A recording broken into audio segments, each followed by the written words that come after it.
দেখেন আজব এক জিনিস আনবক্সিং করেন দাদু।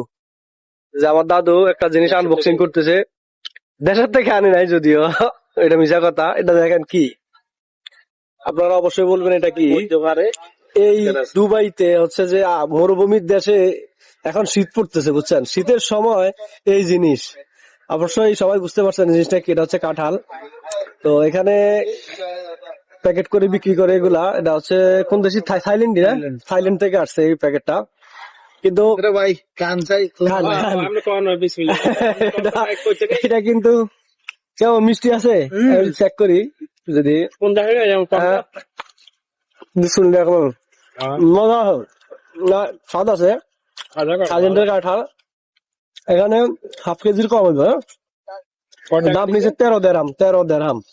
1 টাকায় 34 টাকা হলে 13 দেড়হামে কত আসে হিসাব করে বলবেন সবাই। ওকে, ধন্যবাদ সবাই।